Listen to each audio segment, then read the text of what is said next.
Olá pessoal, tudo bem com vocês? Espero que estejam todos muito bem. E nós vamos iniciar agora com as aulas de psiquiatria, tá? Então, durante essas aulas, vocês vão entender um pouquinho sobre a psiquiatria, vão entender as doenças psiquiátricas mais comuns, os tratamentos, tá? A evolução que a psiquiatria teve nos últimos 10 anos. Então, vocês vão entender um pouco da história da psiquiatria agora, que eu vou contar para vocês como que surgiu, né, essa especialidade, como que foi o avanço do tratamento, né, como que os pacientes foram reagindo ao tratamento, como era antigamente, como é hoje, tá? Então é uma aula bem interessante e que vocês vão conseguir notar claramente a evolução da psiquiatria nos tempos atuais, tá? Vamos lá? Pessoal, começando um pouquinho com a história da psiquiatria, quero começar falando de um pintor famoso, acredito que várias pessoas já ouviram falar dele, tá? Chama-se Vicente Van Gogh, já ouviram falar? Então, esse pintor famoso, ele nasceu em 1853, tá? E faleceu em 1890. Ele sofria de transtornos bipolares, eu creio, né, que todos vocês também já devem ter ouvido falar sobre o transtorno bipolar, conhecem algumas pessoas que já sofreram ou sofrem, né, de bipolaridade. Então, nessa época, olha só, 1853, já dava para perceber, né, essa alteração no humor, né, que hoje em dia é considerada uma doença chamada bipolaridade ou transtorno bipolar, tá? E o que acontecia com frequência é que o Vicente Van Gogh tinha ataques epiléticos, tá? Devido às crises que ele tinha. Só que nessa época as pessoas não tinham essa noção, então acreditavam-se que ele teve essas consequências como a epilepsia, né, crises epiléticas, transtorno de bipolaridade, acreditavam que eram por efeitos da bebida que ele consumia, tá? Uma bebida chamada absinto, acredito que vocês também já tenham ouvido falar, tá? No Brasil ela é um pouquinho diferente, fora do Brasil era uma bebida fortíssima, considerada uma bebida até alucinógena, se for consumida em grandes quantidades, tá? E como nessa época não tinha um conhecimento sobre as doenças psiquiátricas, como não tinha um avanço na psiquiatria, as pessoas partilhavam de diversas denominações das doenças psiquiátricas. Então, muitas pessoas acreditavam que essas pessoas que sofriam dessas doenças eram possuídas por espíritos malignos, eram pessoas com manias, ou tinham perda das faculdades mentais, pessoas que eram castigadas por Deus, considerado também como um sofrimento da alma, e em outros termos também, né, que infelizmente até hoje nós ouvimos falar, como essas pessoas eram consideradas loucos, insanos, maníaco, lunático, tantã, demente, pinel, todas essas denominações que as pessoas davam. Esses termos, pessoal, a partir de hoje não se utiliza mais, né? Nesse momento em que vocês estão estudando, estão aprendendo ou já estão na área da enfermagem, não utilizamos mais esses termos. Hoje em dia é doente mental, tá? Paciente psiquiátrico. Falando um pouquinho das doenças mentais na pré-história, porque as doenças sempre existiram, né? Então, pensem que na pré-história não havia conhecimento de nada. Então, quando as pessoas sofriam de qualquer doença mental, seja ela uma convulsão, né, epilepsia, bipolaridade, seja esquizofrenia, né, ou qualquer que seja essa doença, ou síndrome, era considerada uma ação de forças externas, tá? Considerada ações sobrenaturais, ações de bruxaria, ações dos deuses, tá? Ações de demônio. E aí essas pessoas sofriam muito, porque como era considerada como força externa, Muitas pessoas foram torturadas, muitas pessoas foram queimadas, foram amarradas, enterradas vivas, tá? Então, olha a dimensão, né, do que a falta de informação acabou ocasionando na pré-história. Muitas crianças que nasciam, né, com síndrome de Down, autismo, logo ao nascer, quando percebia-se que a criança tinha uma face diferente, microcefalia, macrocefalia, já sacrificava essa criança porque achava que era uma ação do demônio. Então vai vendo como que era essa situação, né? Agora, já na antiguidade, falando um pouquinho da Grécia Antiga, da Roma Antiga, tá? O que acontecia? Não tinha um local destinado para os pacientes psiquiátricos, para os doentes mentais. Então, aquelas pessoas que nasciam em famílias que tinham condição, que eram ricas, permaneciam em suas casas e não saíam de lá por nada, tá? Não se envolviam com a sociedade. E aquelas pessoas pobres acabavam circulando, tá? Como mendigos, abandonadas pela rua, excluídas. E o indivíduo doente mental era visto como um problema familiar e não um problema social, como é hoje em dia, né? É uma questão social, além de ser familiar. Então, o que eu quero dizer é que naquela época pensava-se assim, a família que se resolva, que cuide, que amarre, que se vire com eles, né? Não é bem assim. Eles devem ser tratados, devem ser inclusos na sociedade, ter convivência normal, né? Dependendo do grau, né? De qual for a doença psiquiátrica, vocês vão ver que tem vários tipos de doenças, né? As doenças maníacas são um pouco mais complicadas, em situações são até... eles cometem, né? Situações de criminosas, ilegais, tá? Então vocês vão ver que tem vários tipos e graus de demências, de doenças mentais. Já na Idade Média, né, a loucura era vista com um certo acolhimento, tá? Então já houve uma certa evolução, porque as pessoas acreditavam que tudo que acontecia no mundo era da vontade de Deus. Então eles passavam a aceitar, entender, compreender as situações das pessoas que tinham doenças mentais. Havia uma certa tolerância para isso, né? Um certo conhecimento, evolução. Em algumas regiões, né, em algumas situações, os doentes mentais que viviam abandonados, né, sem um cuidado familiar, se tornaram um problema social. As pessoas os tornaram alvo de caridade, ajudavam, faziam caridade. Em outras situações, os doentes mentais eram chamados de lunáticos, considerados pecadores, né? Por isso que eles foram castigados com a doença mental. Agora, os doentes mentais que eram mais agressivos, pessoal, considerados doentes graves, com doenças graves que precisavam ser tratados, né?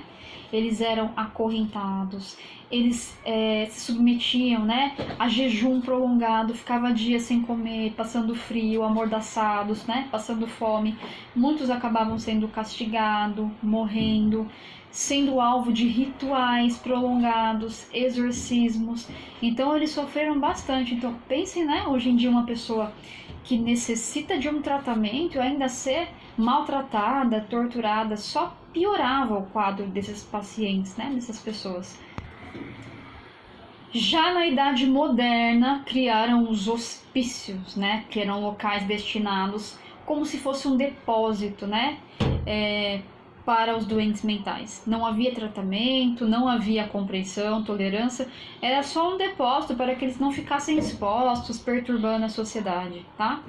E aí, nos tempos modernos, tempos atuais, tá? Aconteceu algo muito vantajoso, muito bom para essas pessoas que precisavam de ajuda, de acolhimento, que foi a Opa, perdão, pessoal, cortou o vídeo. Então, o que aconteceu? A desinstitucionalização, tá? O que é isso? A instituição é um local, né? Quando eu falo em desinstituição, o que eu tô falando? Acabou esse movimento de um local concentrado para os doentes, tá?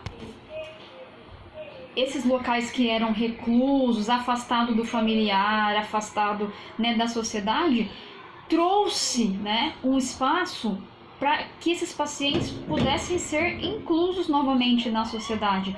Voltou essa atenção para a comunidade. Houve uma deshospitalização, ou seja, não pode mais existir hospital psiquiátrico, né? Uma pessoa que sofre de doença mental, ela não deve ficar internada no local, né? A internação é só para quando tem um caso grave, tratamento de uma doença temporária. Ela pode viver em sociedade, né? Ela precisa viver em sociedade para dar continuidade ao tratamento, né? Para ter uma evolução no tratamento dessa pessoa. E aí, o que acabou acontecendo? As unidades, né, de saúde começaram a atender esses pacientes. Houveram aumento dos ambulatórios de assistência.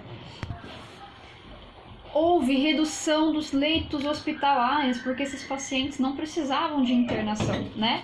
Houve criação do CAPS, que é o Centro de Assistência Psicossocial, que nós vamos conversar mais pra frente sobre o CAPS, tá? E residências terapêuticas. Então, até pouco tempo atrás, vocês já ouviram falar que as pessoas moravam dentro do hospital, né? Morava 10, 20, 30, 50 anos. E com essa deshospitalização, o que aconteceu? Foram criadas residências terapêuticas para essas pessoas não ficarem abandonadas na rua, né? Pois muitas delas foram abandonadas por seus familiares, não tem ninguém responsável. Então, criaram esses lares terapêuticos para que elas possam viver e possam ser tratadas, tá? Como um lar, com liberdade, com atenção, que todo doente mental precisa, necessita, tá? E falando um pouquinho sobre doente mental, esse termo doença mental, o que significa? Já pararam para pensar? Então, a doença mental é um estado que surge com as pessoas a partir do momento que essas pessoas não conseguem desenvolver ou manter um funcionamento, um relacionamento harmônico, tá? Com outras pessoas, com diversas situações. Ou seja, a partir do momento que ela não consegue viver, né, em harmonia com a sociedade, ou não consegue transformar suas possibilidades em realidade. Quando eu falo em possibilidade, por exemplo, capacidade de trabalhar, capacidade de estudar, de se relacionar, tá? Quando isso acaba se tornando uma interferência, uma dificuldade, já pode ser considerado como uma doença mental, tá?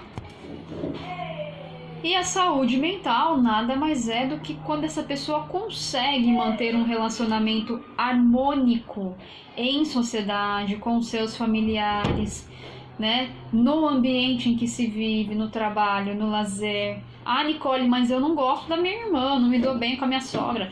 Isso é outra coisa, pessoal, né? Então, assim, uma coisa que eu sempre digo, quando o mundo inteiro está errado, a gente precisa rever que o problema não é o mundo inteiro, o problema está com a gente, né?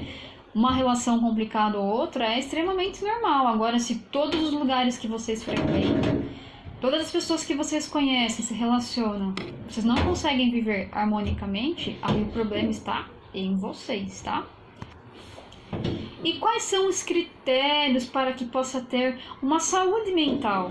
Então, em primeiro lugar, ter atitudes positivas com relação a si mesmo, né? Se amar, se respeitar, se entender, saber quais são os seus limites, né? Se achar bonito o suficiente, se achar bom o suficiente.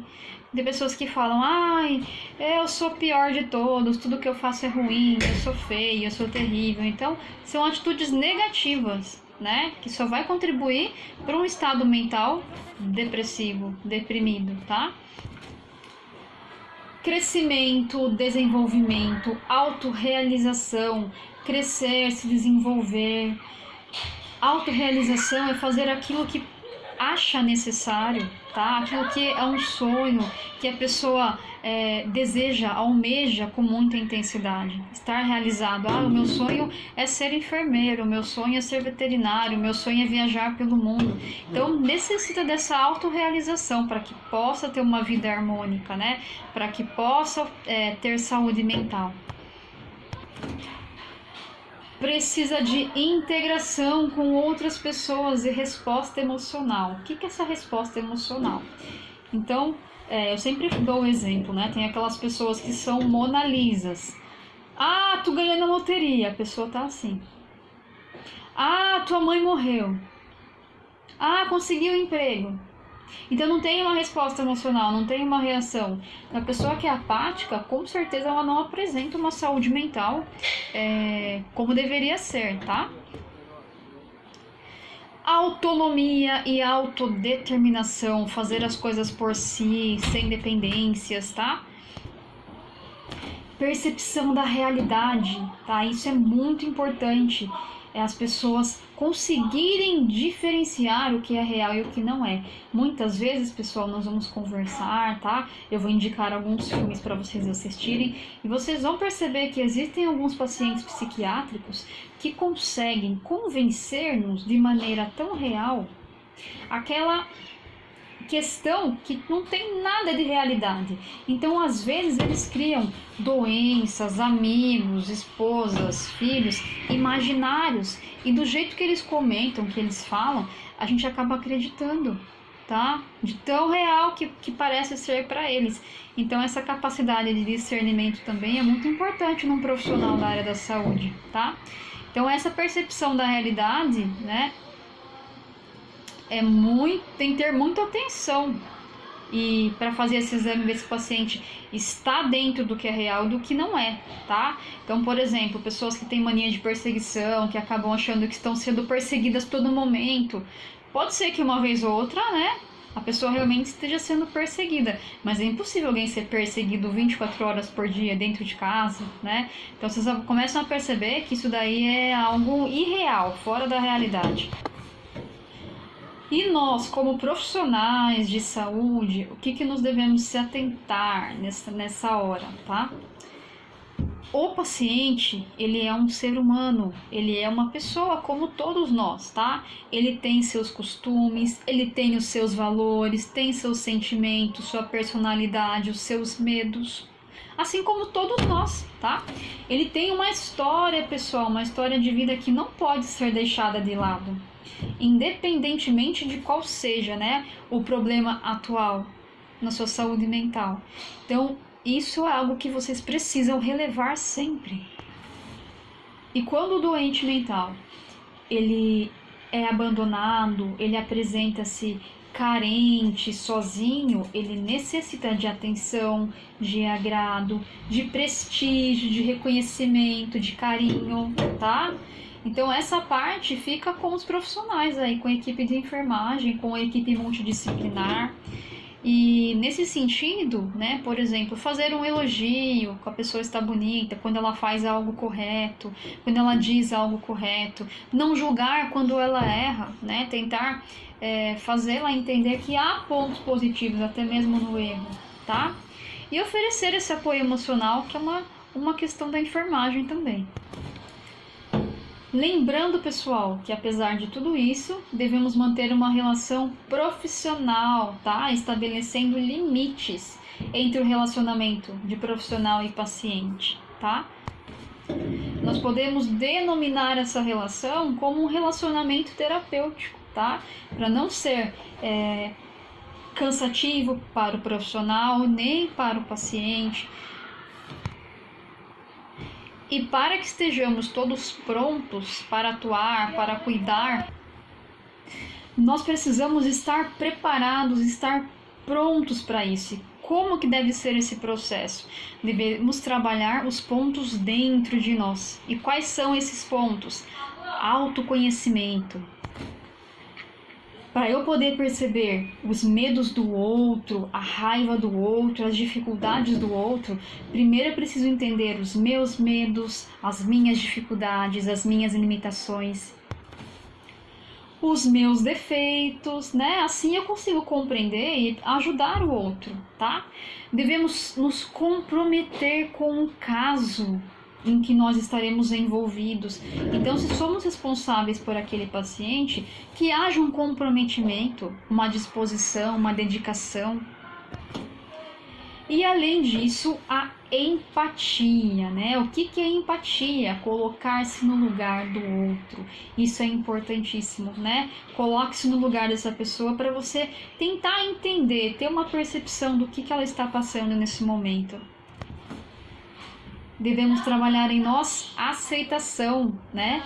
O que significa aceitação? Aceitar tudo que o outro faz de certo ou de errado. Aceitar o outro como ele é, tá? Com o que ele tem, porque ele merece respeito. E essa aceitação tem mais a ver com respeito do que com, de fato, aceitar. Então, eu não preciso entender porque o outro é assim, né? Não preciso de explicação porque o outro é assim. Eu preciso respeitar, tá? Eu não preciso aceitar porque que o outro faz isso, mas eu devo respeitá-lo. Então, essa aceitação é dessa forma que deve ser trabalhada, tá? Não devemos nos colocar, em hipótese alguma, em posição de julgamento, seja o problema que for, tá, pessoal? Vocês vão perceber que existem pacientes psiquiátricos maníacos que já mataram, já torturaram animais, pessoas. E assim, não cabe a nós julgá-los, né? Para isso existe a lei, né? A lei da terra e a lei do Criador para quem acredita. Então, não cabe a nós essa posição de julgamento. Não devemos julgar os atos, né? De repente, aquele ato que vocês acharam horrível foi uma forma desse paciente de pedir socorro, uma forma dele de pedir ajuda, tá? Então, entendam que essa posição de julgamento não é uma posição correta para a enfermagem. É paciente psiquiátrico que estuprou 5 crianças, vou pegar a agulha mais grossa, vou pegar a sonda mais grossa. Não podemos tratar os pacientes dessa forma, tá, pessoal? Temos que tratar igualmente. E sempre agir com honestidade, tá? Quando eu falo em honestidade, ser sincero no agir, no falar, tá? Demonstrar confiança para que esse paciente confie em você. Vocês vão ver que normalmente os pacientes psiquiátricos, né? Eles têm uma relação de confiança absurda. Eu brinco assim, ou tudo ou nada, ou eles te amam ou eles te odeiam. Então, se houver relação de confiança desde o início, não terá nenhuma dificuldade que vocês possam enfrentar durante um tratamento, durante uma conversa, tá? Durante a realização de algum exame. Então, essa relação de confiança deve existir. Pessoal, nossa introdução por enquanto será essa. Primeiramente, eu sempre gosto de começar essa aula de psiquiatria com um filme que eu vou indicar para vocês assistirem, tá? Por favor, assistam, porque baseado nesse filme nós vamos começar nossa próxima aula sobre as síndromes que existem. Então eu vou passar um filme para vocês assistirem na próxima aula esse vídeo, tá? E aí eu vou deixar algumas questões para vocês responderem sobre esse filme e nós vamos discutir e começar a trabalhar as síndromes por meio desse filme, tá? Qualquer dúvida estarei à disposição. Muito obrigada. Até a próxima aula.